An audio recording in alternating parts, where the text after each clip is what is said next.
He just has a platform that raises above the hot tub, and then he sets the iPad on that, the paper, and then he just does it. Sure. Paper? Yeah. All right, let's get started. So you remember yesterday we were talking about solving equations for y. You can also solve them for x, but we typically solve them for y. And then also solving geometric formulas for a specific variable. And that's what we're going to be doing and continuing to do today.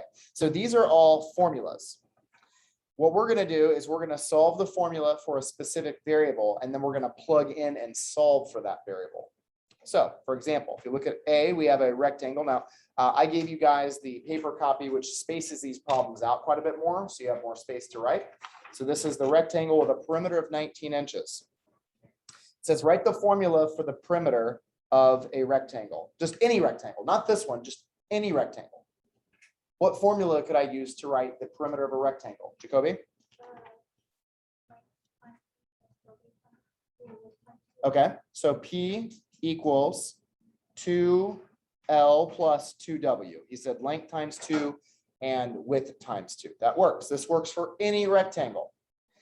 It wants us to solve that formula for W. So W is right there. First thing I would do is what? Trying to get W by itself. Lizzie? Subtract the 2L. Yeah. Take the term that doesn't have a W and subtract it away to the other side. All right, so now we have P minus 2L equals 2W. And we're halfway there. Now, how do I get W entirely by itself? Xander? Divide by 2. That's right. Divide by 2 on both sides, and that means divide every term by 2 on both sides. And so that's going to give us W equals, I'm going to flip it around so W is on the left side. You don't have to do that.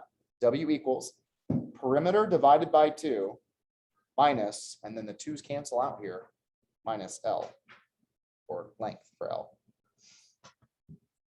So step 1, we wrote the formula. Step 2, we've solved it for W. Step 3, use this new formula to find the width of the rectangle. We're going to plug in 19 for capital P, and we're going to plug in 5.5 for L in our new formula.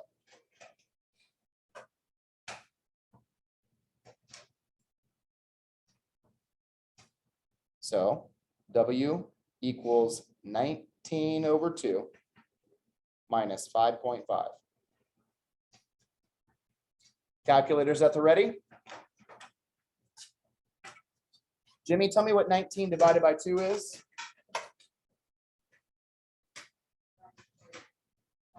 9.5. And what's 9.5 minus 5.5? 4. So W equals 4. And we were measuring in inches. Make sure we have labels for all of these. So the first one is W equals 4 inches. We've completed all 3 steps now.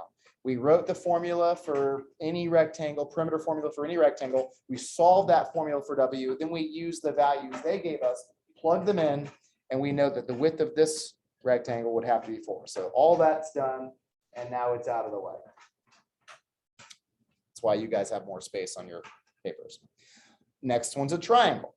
Not perimeter, but area this time. It says write the formula for the area of a triangle.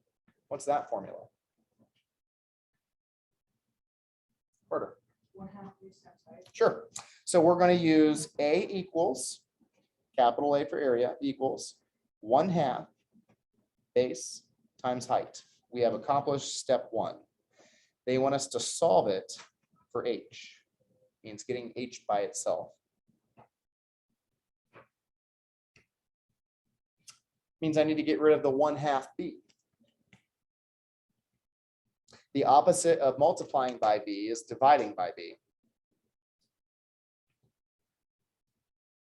What's the opposite of multiplying by 1/2? Brady? Which is the same as? Yes, that's right. Dividing by 1/2, which is the same as multiplying by 2. So I'm actually going to do both in the same step here. I'm going to divide by B, and I'm going to times by 2. So that's going to give me something like this. H equals 2A over B.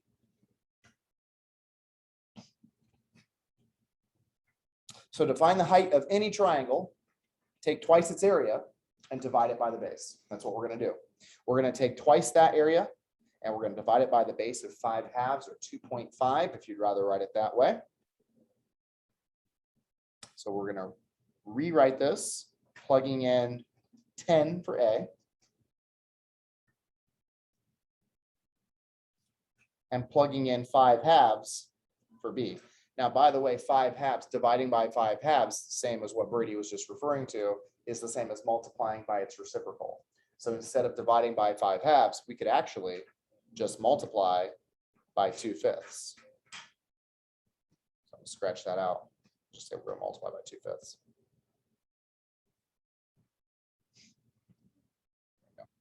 What is 2 times 10? Carson? 20. And if I take 20 and multiply that by 2/5 or divide it by 5/2, what do I get, Sky? That's right. The 5 and the 20 actually cancel out. And then you have 4 times 2, which is 8. Or you could have used 2.5 and just divided it by that in your calculator. You still would have gotten 8. So H is equal to, and what label are we using for our height, Sky? 8 inches. Our second answer.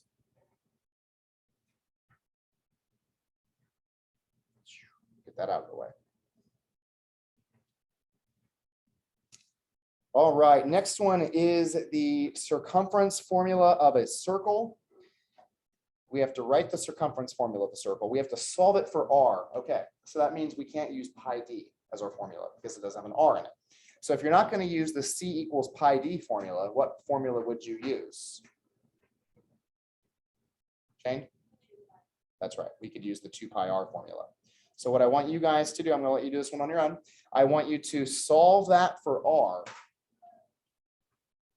Then I want you to plug in for C. Looks like they're wanting you to plug in 8 pi for C once you get it solved for R, and then we can discuss what R actually is. Go ahead and take a minute to do that.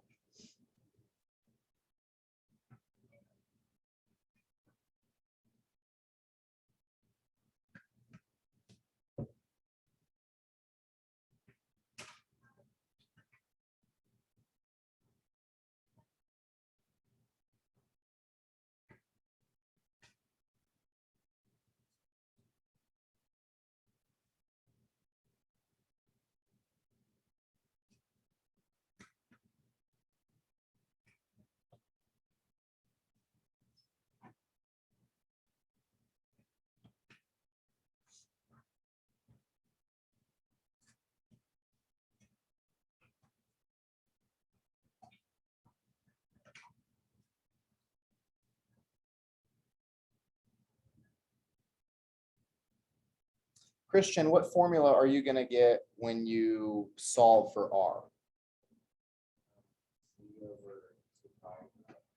Nice job.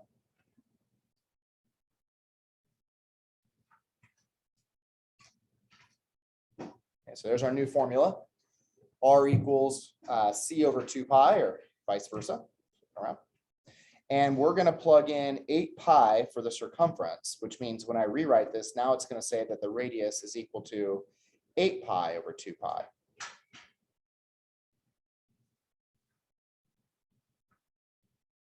Emerson, what's 8 pi divided by 2 pi? It's 4. 4 what? 4, not 4 pi. The pi's will cancel out. What's our units? Were they centimeters? All right. 4 centimeters.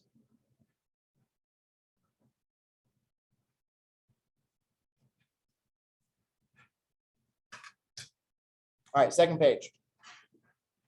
Now we're looking at a trapezoid. It says write the formula for the area of this trapezoid. I'm going to do it on this side. The area of the trapezoid. What is the area formula for a trapezoid? Brady?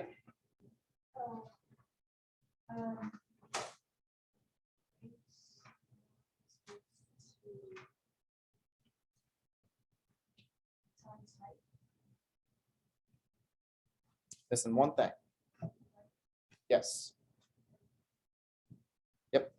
1/2 area, or 1/2 the bases times the height. So the sum of those bases, B1 plus B2. Solve the formula for H. It's an interesting one to solve. So let's start with the easy part here. The opposite of multiplying by 1/2 is dividing by 1/2 or timesing by 2. It's easier to write times by 2 than it is to divide by 1/2. So now we're at 2a equals B1 plus B2. I'm still going to use parentheses there, times H. B1 and B2, that quantity in parentheses is being multiplied to the H. So to get rid of that, we're going to have to divide both sides. And so that's going to give us something like this.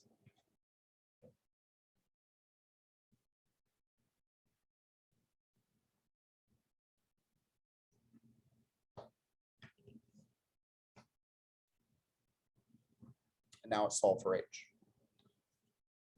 Looks like they're giving us over here in red. I'm looking at the wrong one. They're giving us our B1, they're giving us our B2, and they're giving us our area. The only thing they're not giving us is what we want to solve for, the height. So we're going to plug in 4, 6, and 15 to those respective spots.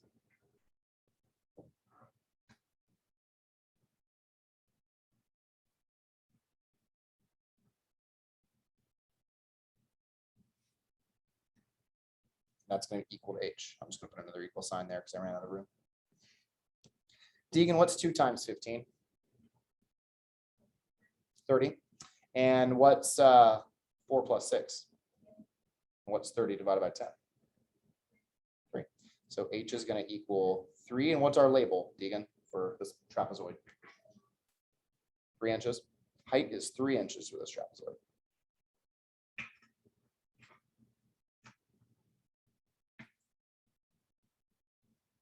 So these are problems you guys have done before. What you haven't done before is you haven't left the equation, your formula completely empty. What you've done in the past is you said, well, I need to know how to find the area of a trapezoid. And then you plug in 4, you plug in 6, you plug in 15, there, and there, and then you solve it for H doing that. What we're doing instead is we're solving it before we plug in those numbers and then plugging in at the end. It's the exact opposite. Normally we plug in first, then solve. Here we're solving, then plugging in. Either way, you get 3 inches. So none of these problems are like, this is probably not the method you do to solve it normally, but it is just a different way of thinking about it. Now we have a parallelogram. And so what's the area formula for a parallelogram? Possibly our easiest one, Sky. A equals BH.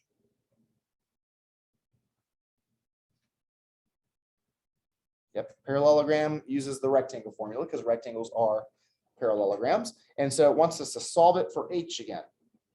Solve it for H. Jace, how do I solve this formula A equals BH for H? That's right. That's going to give us capital A divided by lowercase b. I'm saying that because if you were doing this on big ideas, they would count it wrong if you didn't capitalize the A, equals H, lowercase h. Now that we've got it solved for H, I can plug in 56. I can plug in 8 for A and B. Chloe, what is 56 divided by 8? That's right. And what's our units? Meters. Yep. 8 times 7 definitely gives us 56. Yes. I accidentally used the trapezoid formula. Ah. And I did it.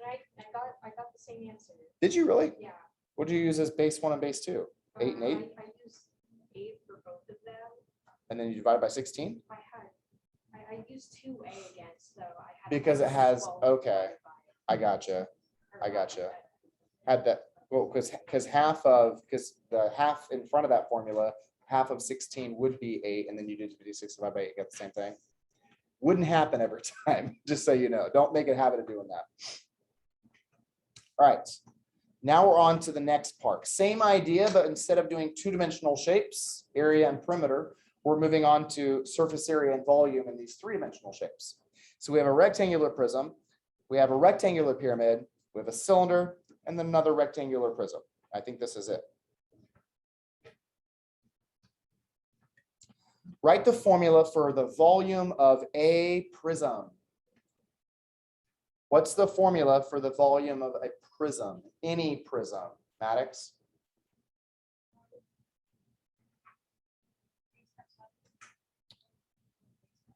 Okay, and remember that's a capital B, right? It's area of the base times size. That's how you find the volume of any prism. Specifically for a rectangular prism, it's length with height, but they actually use capital B in this. So I'm going to leave that capital B alone. It wants us to solve that formula for H. Same as last time. It's identical to what Jay said last time, except now we're going to, instead of dividing by lowercase b, we're going to divide by a capital B. And we're going to get the formula V over B equals lowercase h. So if you knew what the volume of your prism was and you knew what the area of its base was, you would just divide those two to find out what your height is. So we have 60 for our capital V. We have 12 for our capital B. Seth, when I plug in 60 for V and 12 for capital B, what's that make the height of my prism? 5 what? Inches. All right.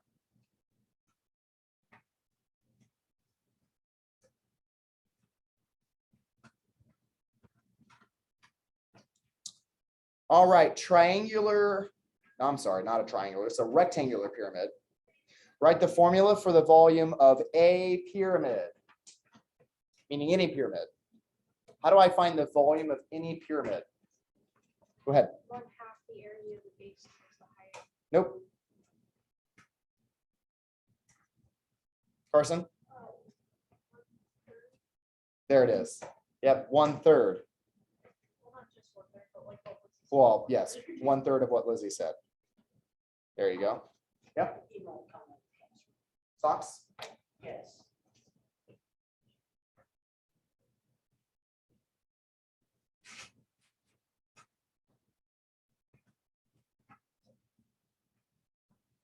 There you are. Did you get a sweatshirt too?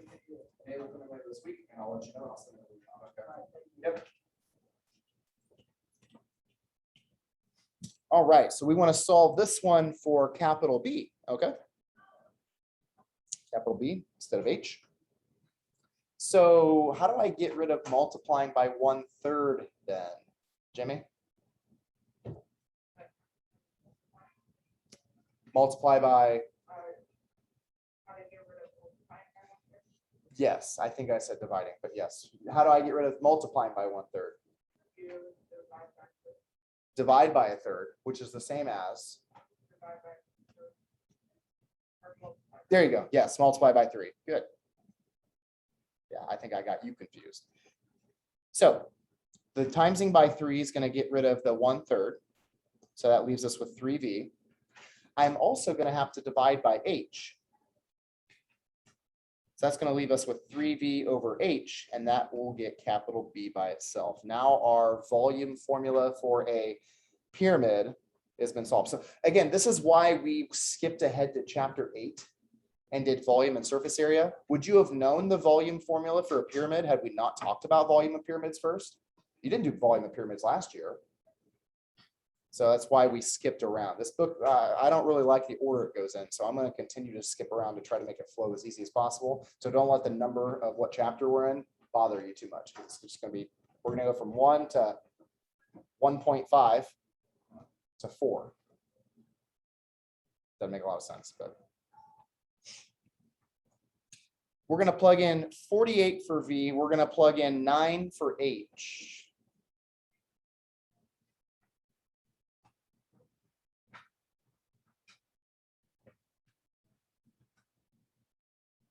Garrett, what's 3 times 48? Actually, I'll tell you what, don't do that. See if we can do something else instead. What would the 3 and 9 cancel to?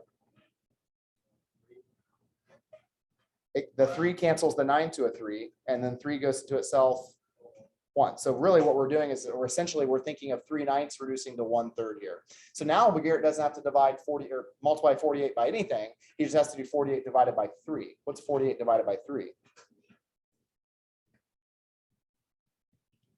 That's right. And so 16, what's our units going to be?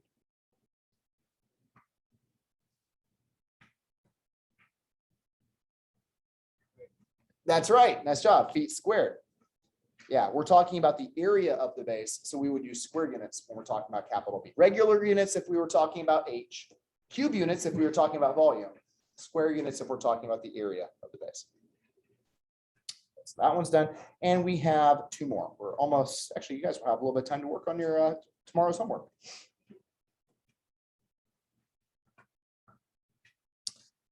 Write the formula for the lateral surface area of a cylinder. The lateral surface area. So here's the surface area formula for, or the total surface area would be 2b plus CH. What part of that is the lateral surface area, Xander? CH. Just the CH. The 2b is the two bases. And if I just do CH, remember that gives you that lateral rectangle right there. That's all we want. So all I need to really write is C or S, not C, S equals CH. That would just be the lateral surface area. Now what I'm going to do is I'm going to, instead of writing C, I'm going to replace C with either pi d or 2 pi r. And because they're giving us the radius, probably makes sense to go ahead and use 2 pi r.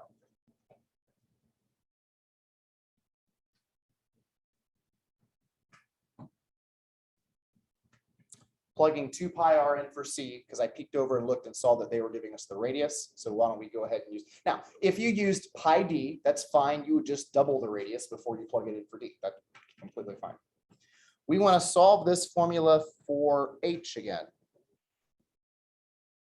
Solve it for H. Julia, what would I do if I'm solving for H?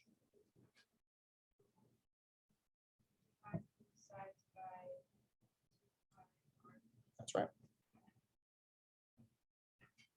That's gone. So S over 2 pi r is equal to H. And so they're going to give us something to plug in for S, and they're going to give us something to plug in for R.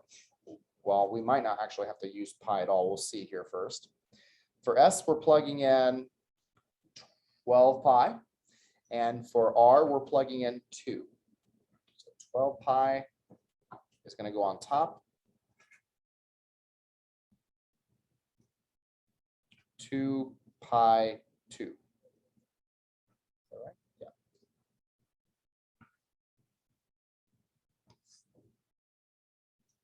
Connor, what's 2 times 2?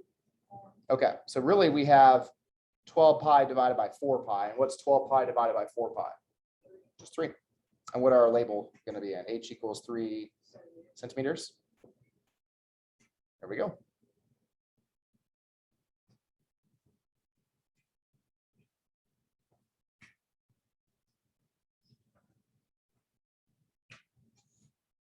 Last one.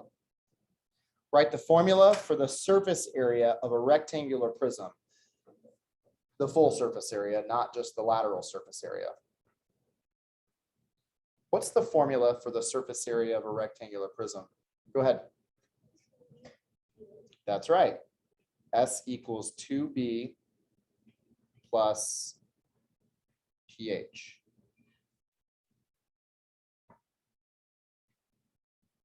All right. So solve the formula for L. Wait a second, I don't see an L. We're gonna have to modify this, aren't we? Okay, how can we modify it? Carter? We have to change capital B to link text width. Okay.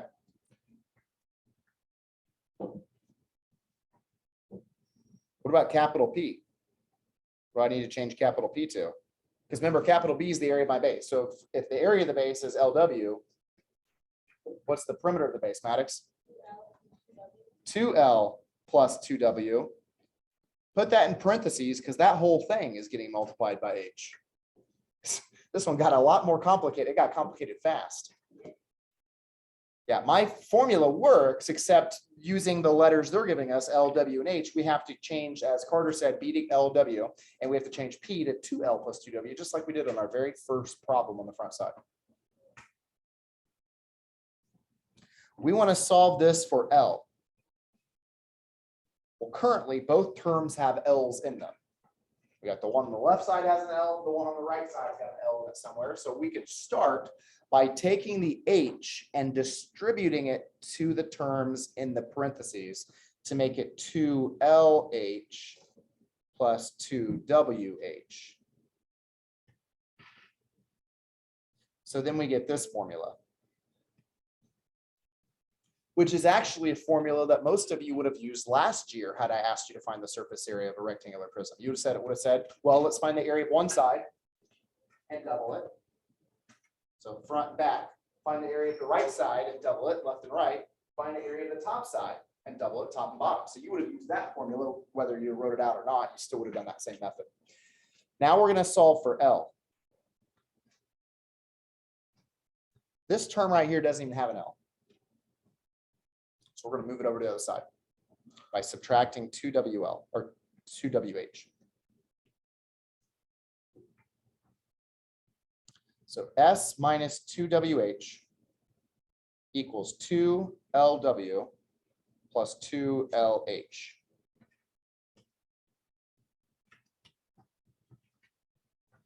On the right side of the equal sign, I have two terms that both have L's. I need to get solved for L, so there really only needs to be one L. I need to get down to one L somehow.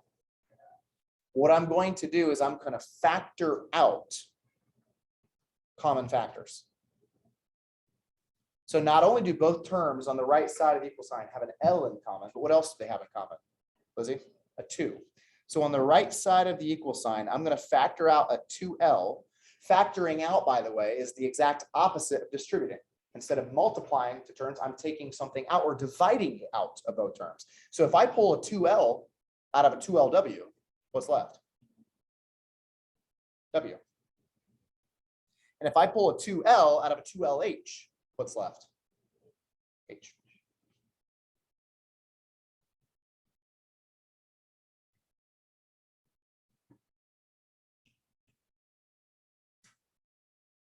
Now the W plus H that's in parentheses, we can get rid of that. Now it's being multiplied to the 2L. So what we're going to do is divide by W plus H.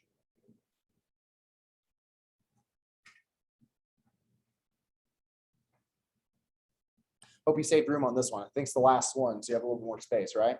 So now we have S minus 2WH all divided by W plus H. That's gone, equals 2L. Yes. Can you not cross out W and H with the 2? You can't cross out the W and H here. Is this what you're talking about? Because this W is being added to H, whereas this W is being multiplied to H. So what we have here is like constants that are added and subtracted from each other, and here we have coefficients. So that you wouldn't be able to cancel them out, although that would be a great idea if you could do that to make this simple, more simplified. Finally, we need to get rid of the 2. So we need to divide by 2 on both sides. And when I do that, that's just actually going to put the 2 down here.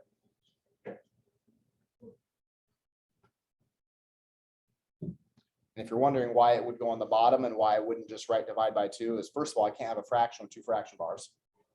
Secondly, dividing by 2 is the same as multiplying by what?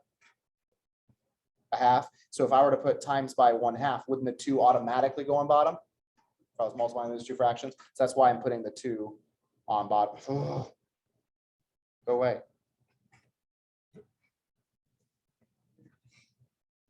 I think it's because there's 3 dots above your erasers. You must be accidentally.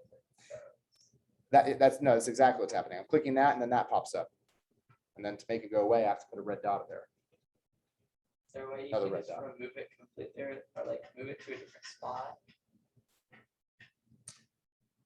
I will try do. Can I have the same note open twice? Is that even possible? Yeah.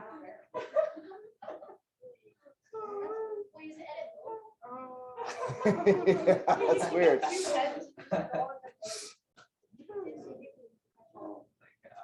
I didn't know if it was like Pac-Man, if it was going to go out the other side, like the exit here and it goes out on the, no, it doesn't do that. All right.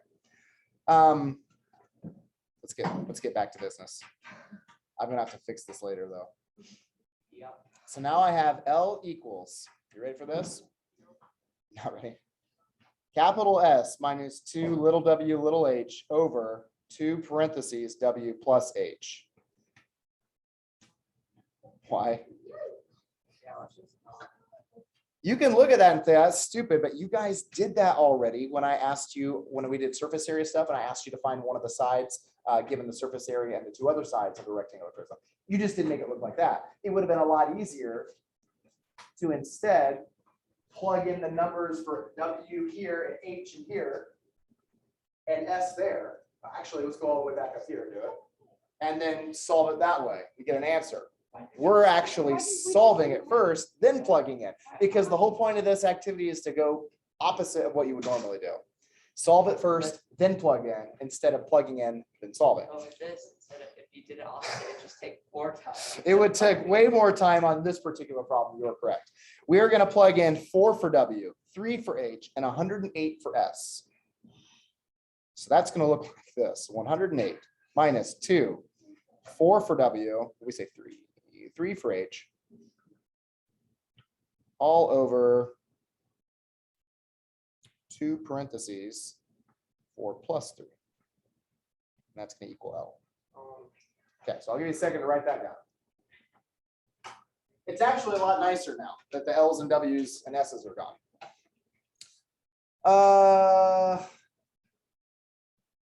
But not cold. Dawson. I don't think I've called on you. Dawson, what's 2 times 4 times 3?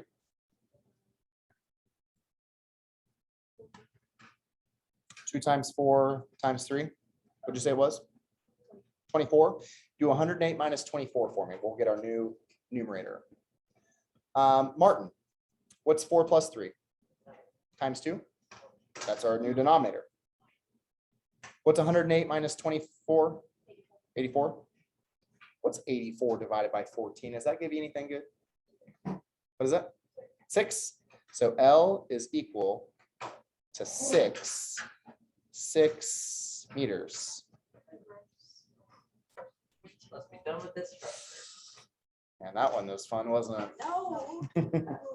Maybe 2. All right, you're done. No homework tonight. You have 10 minutes left. Instead of goofing around for 10 minutes, I'd really encourage you to open up your chapter 1 review on big ideas. It's open a day early. It's tomorrow's homework. It's open a day early.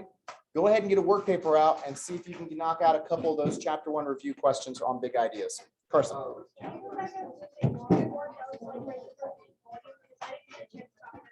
Volume of pyramid.